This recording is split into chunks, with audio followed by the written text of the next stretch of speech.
ప్రభువు నామానికి స్తోత్రం. ప్రతిరోజు వినడం ద్వారా ఒక సంవత్సరానికి బైబిల్ చదవడానికి ఈ ఛానల్ సహాయపడుతుంది. Please subscribe and support. హృదయపూర్వక ధన్యవాదాలు. నేటి వేద భాగం దానియేలు గ్రంథం 9వ అధ్యాయం. మాదీయుడగు అహష్వేరోషు యొక్క కుమారుడైన దర్యావేషు కల్దీయులపైన రాజాయను. అతని ఏలుబడిలో మొదటి సంవత్సరమందు దానియేలును నేను యెహోవా తన ప్రవక్తయగు ఇర్మియాకు సెలవిచ్చి తెలియజేసినట్లు యెరూషలేము పాడుగా ఉండవలసిన 70 సంవత్సరములు సంపూర్తి అవుచున్నవని గ్రంథముల వలన గ్రహించి తిని, అంతటి నేను గోనె పట్ట కట్టుకుని ధూళి తలపైన వేసుకుని ఉపవాసముండి ప్రార్థనా విజ్ఞాపనలు చేయుటకై ప్రభువు దేవుని ఎదుట నా మనసును నిబ్బరము చేసుకుంటుని, నేను నా దేవుడైన యెహోవా ఎదుట ప్రార్థన చేసి ఒప్పుకున్నదేమనగా, ప్రభువా, మహాత్మ్యము కలిగిన భీకరుడు వగు దేవా, నీ ఆజ్ఞలను అనుసరించి నడుచువారి ఎడల నీ నిబంధనను నీ కృపను జ్ఞాపకము చేయువాడా, మేమైతే నీ దాసులగు ప్రవక్తలు నీ నామమును బట్టి మా రాజులకును మా అధిపతులకును మా పితరులకును యూదయ దేశ జనులందరికీ చెప్పిన మాటలను ఆలకింపక నీ ఆజ్ఞలను నీ విధులను అనుసరించుట మాని పాపులమును దుష్టులమునై చెడుతనమందు ప్రవర్తించుచు తిరుగుబాటు చేసిన వారము. ప్రభువా, నీవే నీతిమంతుడవు, మేమైతే సిగ్గుచేత ముఖ వికారముందిన వారము. మేము నీ మీద తిరుగుబాటు చేసితిమి, దానిని బట్టి నీవు సకల దేశములకు మమ్మును తరిమితివి. యెరూషలేములోను యూదయ దేశములోను నివసించుచు స్వదేశవాసులుగా ఉన్నట్టియు పరదేశవాసులుగా ఉన్నట్టియు ఇశ్రాయేలీలందరికీ మాకును ఈ దినమున సిగ్గే తగియున్నది. ప్రభువా, నీకు విరోధముగా పాపము చేసినందున మాకును మా రాజులకును మా అధిపతులకును మా పితరులకును ముఖము చిన్నబోవునట్టుగా సిగ్గే తగియున్నది. మేము మా దేవుడైన యెహోవాకు విరోధముగా తిరుగుబాటు చేసితిమి. అయితే ఆయన కృపా క్షమాపణలు గల దేవుడైయున్నాడు. ఆయన తన దాసులకు ప్రవక్తల ద్వారా మాకు ఆజ్ఞలు ఇచ్చి వాటిని అనుసరించి నడుచుకునవలని సెలవిచ్చెను. గాని మేము మా దేవుడైన యెహోవా మాట వినకపోతిమి. ఇశ్రాయేలీయులందరూ నీ ధర్మశాస్త్రమును అతిక్రమించి నీ మాట వినక తిరుగుబాటు చేసిరి. మేము పాపము చేసితిమి గనుక నేను శపించదనని నీవు నీ దాసుడగు మోషే ధర్మశాస్త్రమందు ప్రమాణము చేసియున్నట్లు ఆ శాపమును మా మీద కుమ్మరించితివి. యెరూషలేములో జరిగిన కీడు మరి ఏ దేశములోనూ జరగలేదు. ఆయన మా మీదికిని మాకు ఏలికలుగా ఉండు మా న్యాయాధిపతుల మీదికిని ఇంత గొప్ప కీడు రప్పించి తాను చెప్పిన మాటలు నెరవేర్చెను. మోషే ధర్మశాస్త్రమందు వ్రాసిన కీడంతయు మాకు సంభవించినను మేము మా చెడు నడవడి మానకపోతిమి. నీ సత్యమును అనుసరించి బుద్ధి తెచ్చుకున్నట్లు మా దేవుడైన యెహోవాను సమాధానపరచుకొనకపోతిమి. మేము మా దేవుడైన యెహోవా మాట వినలేదు గనుక ఆయన తన సమస్త కార్యముల విషయమై న్యాయస్థుడయుండి సమయము కనిపెట్టి ఈ కీడు మా మీదికి రాజేసెను. ప్రభువా, మా దేవా, నీవు నీ బాహుబలము వలన నీ జనమును ఐగుప్తులో నుండి రప్పించుట వలన ఇప్పటి వరకు నీ నామమునకు ఘనత తెచ్చుకుంటివి. మేమైతే పాపము చేసి చెడు నడతలు నడిచిన వారము. ప్రభువా, మా పాపములను బట్టియు మా పితరుల దోషమును బట్టియు యెరూషలేము నీ జనుల చుట్టూనున్న సకల ప్రజల ఎదుట నిందాస్పదమైనది. యెరూషలేము నీకు ప్రతిష్ఠితమైన పర్వతము. ఆ పట్టణము మీదికి వచ్చిన నీ కోపమును నీ రౌద్రమును తొలగనిమ్మని నీ నీతి కార్యములన్నిటిని బట్టి విజ్ఞాపనము చేసుకొనుచున్నాను. ఇప్పుడైతే మా దేవా, దీనిని బట్టి నీ దాసుడు చేయు ప్రార్థనలను విజ్ఞాపనలను ఆలకించి ప్రభువు చిత్తానుసారముగా శిథిలమైపోయిన నీ పరిశుద్ధ స్థలము మీదికి నీ ముఖ ప్రకాశము రానిమ్ము. నీ గొప్ప కనికరములను బట్టియే మేము నిన్ను ప్రార్థించుచున్నాము గాని మా స్వనీతి కార్యములను బట్టి నీ సన్నిధిని నిలువబడి ప్రార్థించుటలేదు. మా దేవా, చెవియొగ్గి ఆలకింపుము. నీ కన్నులు తెరిచి నీ పేరు పెట్టబడిన ఈ పట్టణం మీదికి వచ్చిన నాశనమును నీ పేరు పెట్టబడిన ఈ పట్టణమును దృష్టించి చూడుము. ప్రభువా, ఆలకింపుము. ప్రభువా, క్షమింపుము. ప్రభువా, ఆలస్యము చేయక చెవియొగ్గి నా మనవి చిత్తగించుము. నా దేవా, ఈ పట్టణమును ఈ జనమును నీ పేరు పెట్టబడినవే. నీ ఘనతను బట్టియే నా ప్రార్థన వినుమని వేడుకుంటుని. నేను ఇంకా పలుకుచు ప్రార్థన చేయుచు పవిత్ర పర్వతము కొరకు నా దేవుడైన యెహోవా ఎదుట నా పాపమును నా జనము యొక్క పాపమును ఒప్పుకొనుచు నా దేవుని విజ్ఞాపన చేయుచునుంటిని. నేను ఈలాగున మాట్లాడుచు ప్రార్థన చేయుచునుండగా మొదట నేను దర్శనమందు చూచిన అతి ప్రకాశమానుడైన గబ్రియేలును ఆ మనుష్యుడు సాయంత్రపు బలి అర్పించు సమయమున నాకు కనబడి నన్ను ముట్టెను. అతడు నాతో మాటలాడి ఆ సంగతి నాకు తెలియజేసి ఇట్లనెను, దానియేలు, నీకు గ్రహింప శక్తి ఇచ్చుటకు నేను వచ్చితిని. నీవు బహుప్రియుడువు గనుక నీవు విజ్ఞాపనము చేయనారంభించినప్పుడు ఈ సంగతిని నీకు చెప్పుటకు వెళ్లవలనని ఆజ్ఞ బయలుదేరెను. కావున ఈ సంగతిని తెలుసుకుని నీకు కలిగిన దర్శన భావమును గ్రహించుము.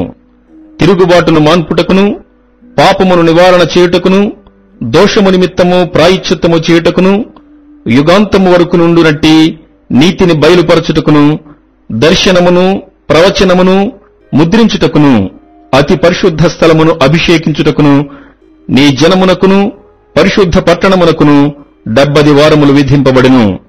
యెరూషలేమును మరలా కట్టించవచ్చునని ఆజ్ఞ బయలుదేరిన సమయం మొదలుకుని అభిషక్తుడగు అధిపతి వచ్చు వరకు 7 వారములు పట్టునని స్పష్టముగా గ్రహించుము. 62 వారములు తొందరగల సమయములందు పట్టణపు రాచవీధులను కందకములను మరలా కట్టబడును. ఈ 62 వారములు జరిగిన పిమ్మట ఏమీయూ లేకుండా అభిషక్తుడు నిర్మూలము చేయబడును. వచ్చునట్టి రాజు యొక్క ప్రజలు పవిత్ర పట్టణమును పరిశుద్ధ ఆలయమును నశింపచేయుదురు. వాని అంతము హఠాత్తుగా వచ్చును, మరియు యుద్ధ కాలాంతము వరకు నాశనము జరుగునని నిర్ణయింపబడెను. అతడు 1 వారము వరకు అనేకులకు నిబంధనను స్థిరపరచును. అర్ధవారమునకు బలిని నైవేద్యమును నిలిపివేయను. హేయమైనది నిలుచు వరకు నాశనము చేయువాడు వచ్చును. నాశనము చేయువానికి రావలనని నిర్ణయించిన నాశనము ముగించు వరకు ఇలాగున జరుగును. దానియేలు గ్రంథం 10వ అధ్యాయం. పారసీక రాజు కోరెషు పరిపాలన కాలములో 3వ సంవత్సరమున బెల్తెషాజరు అను దానియేలునకు ఒక సంగతి బయలుపరచబడెను. గొప్ప యుద్ధము జరుగునన్న ఆ సంగతి నిజమే. దానియేలు దాని గ్రహించెను. అది దర్శనము వలన అతనికి తెలిసినదాయను. ఆ దినములయందు దానియేలను నేను 3 వారములు దుఃఖ ప్రాప్తుడనైతిని. 3 వారములు గడుచు వరకు నేను సంతోషముగా భోజనము చేయలేకయుంటిని. మాంసముగాని ద్రాక్షారసముగాని నా నోటిలోనికి రాలేదు. స్నానాభిషేకములను చేసుకొనలేదు. మొదటి నెల 24వ తేదీ నేను హిద్దెకెలను గొప్ప నదీ తీరమున ఉంటిని. నేను కన్నులెత్తి చూడగా నారబట్టలు ధరించుకున్న ఒకడు కనబడెను. అతడు నడుమున మేలిమి బంగారు నడికట్టు కట్టుకుని ఉండెను. అతని శరీరము రక్తవర్ణపు రాతి వంటిది. అతని ముఖము మెరుపు వలె ఉండెను. అతని కన్నులు జ్వాలామయమైన దీపములను, అతని భుజములను పాదములను తళతళలాడు ఇత్తడిని పోలియుండెను. అతని మాటల ధ్వని నరసమూహపు కంఠధ్వని వలె ఉండెను. దానియేలను నాకు ఈ దర్శనము కలుగుగా నాతో కూడనున్న మనుష్యులు దాని చూడలేదు గాని మిగుల భయాక్రాంతులై దాగుకొనవలనని పారిపోయిరి. నేను ఒంటరినై ఈ గొప్ప దర్శనమును చూచితిని. చూచినందున నాలో బలమేమియూ లేకపోయెను. నా సొగసు వికారమాయను. బలము నా యందు నిలువలేదు. నేను అతని మాటలు వింటిని. అతని మాటలు విని నేను నేలను సాష్టాంగపడి గాఢ నిద్ర పొందినవాడనైతిని. అప్పుడొకడు చేతితో నన్ను ముట్టి నా మోకాళ్లను అరచేతులను నేల మోపి నన్ను నిలువబెట్టి, దానియేలు, నీవు బహుప్రియుడువు గనుక నేను నీ యొద్దకు పంపబడితిని. నీవు లేచి నిలువబడి నేను నీతో చెప్పు మాటలు తెలుసుకొనమనెను. అతడి ఈ మాటలు నాతో చెప్పగా నేను వణుకుచూ నిలవబడితిని. అప్పుడతడు, దానియేలు, భయపడకుము. నీవు తెలుసుకొనవలనని నీ మనస్సును అప్పగించి దేవుని ఎదుట నిన్ను తగ్గించుకునిన ఆ మొదటి దినము మొదలుకుని నీవు చెప్పిన మాటలు వినబడినవి గనుక నీ మాటలను బట్టి నేను వచ్చి తిని. పారసీకుల రాజ్యాధిపతి 21 దినములు నన్ను ఎదిరించెను. ఇంకా పారసీకుల రాజుల సముఖమున నేను నిలుచుచుండగా ప్రధానాధిపతులలో మిఖాయేలును ఒకడు నాకు సహాయము చేయవచ్చెను. ఈ దర్శనపు సంగతి ఇంకా అనేక దినముల వరకు జరుగుదు. అయితే దినముల అంతమందు నీ జనమునకు సంభవింపబోవు ఈ సంగతిని నీకు తెలియజేయవచ్చునని అతడు నాతో చెప్పెను. అతడి ఈ మాటలు నాతో చెప్పగా నేను నా ముఖము నేలకు వంచుకుని మౌనినైతిని.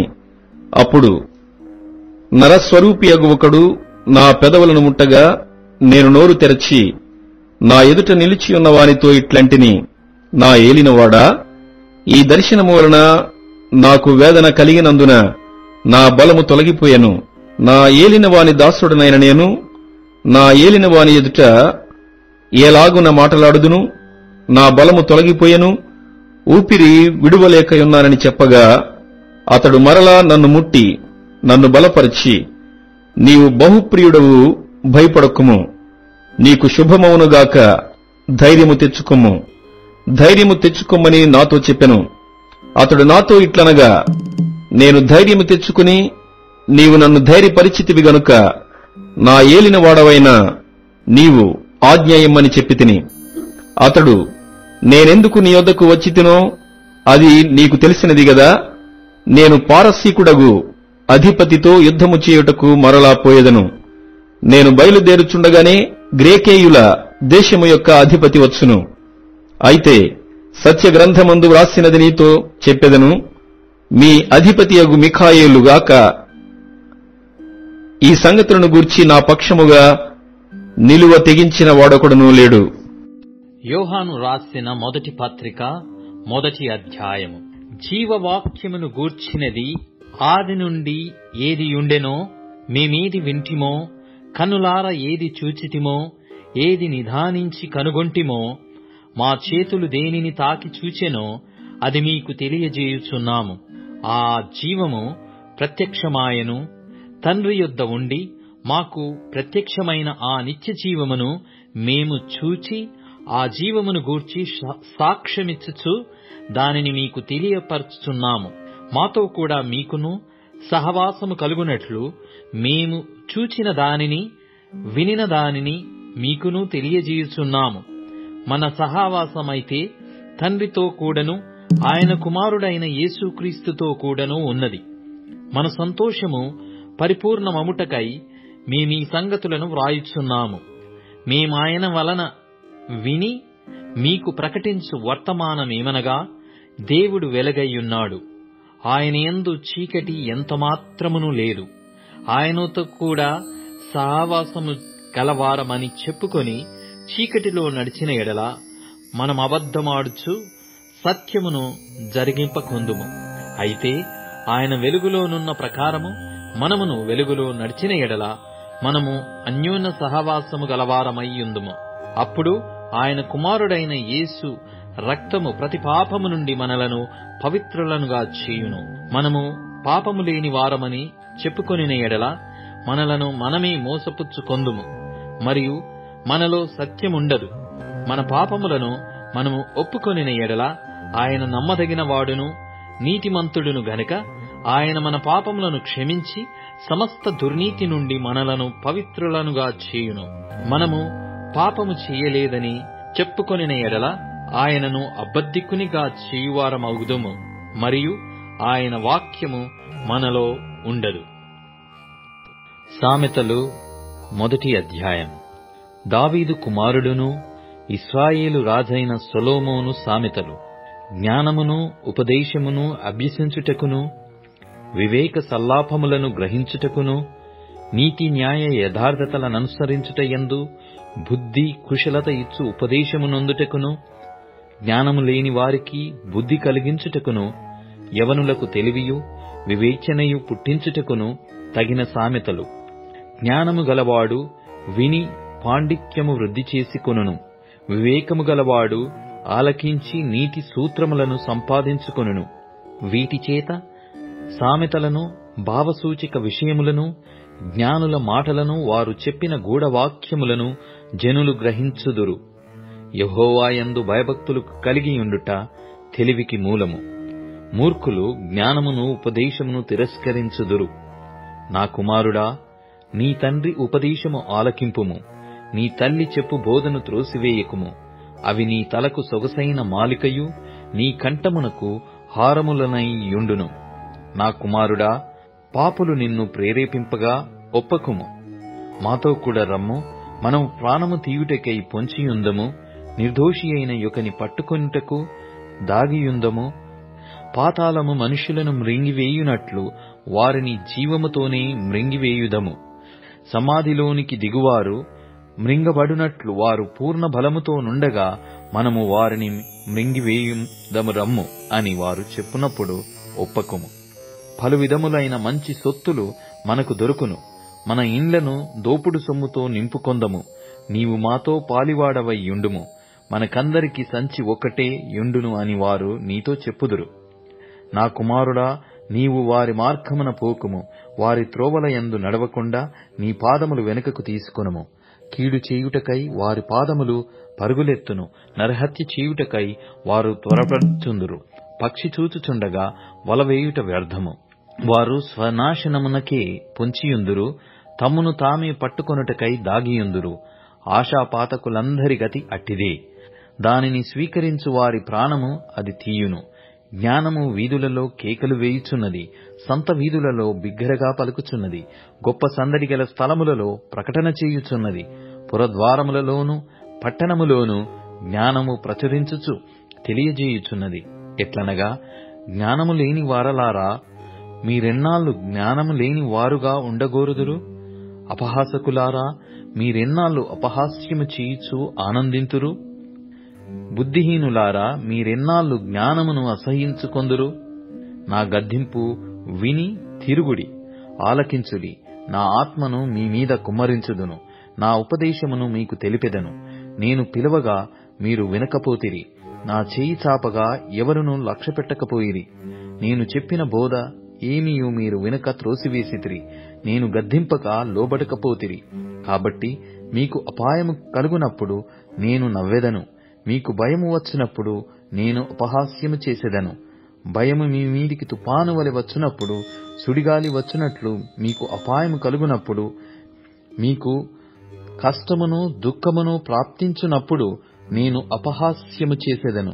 అప్పుడు వారు నన్ను గూర్చి మొర్రపెట్టెదరు గాని నేను ప్రత్యుత్తరమియ్యకుందును. నన్ను శ్రద్ధగా వెతికెదరు గాని వారికి నేను కనబడకుందును. జ్ఞానము వారికి అసహ్యమాయెను. యెహోవాయందు భయభక్తులు కలిగియుండుట వారికిష్టము లేకపోయెను. నా ఆలోచన విననొల్లకపోయిరి. నా గద్దింపును వారు కేవలము తృణీకరించిరి. కాబట్టి వారు తమ ప్రవర్తనకు తగిన ఫలము ననుభవించెదరు. తమకు వెక్కసమగు వరకు తమ ఆలోచనలను అనుసరించెదరు. జ్ఞానము లేనివారు దేవుని విసర్జించి నాశనమగుదురు. బుద్ధిహీనులు క్షేమము కలిగినదని మైమరచి నిర్మూలమగుదురు. నా ఉపదేశమును అంగీకరించువాడు సురక్షితముగా నివసించును. వాడు కీడు వచ్చునన్న భయము లేక నెమ్మదిగా నుండును. ఇప్పుడు tune in, Spotify, Amazon music మరియు యూట్యూబ్ మ్యూజిక్ లో కూడా అందుబాటులో ఉంది. Please follow us.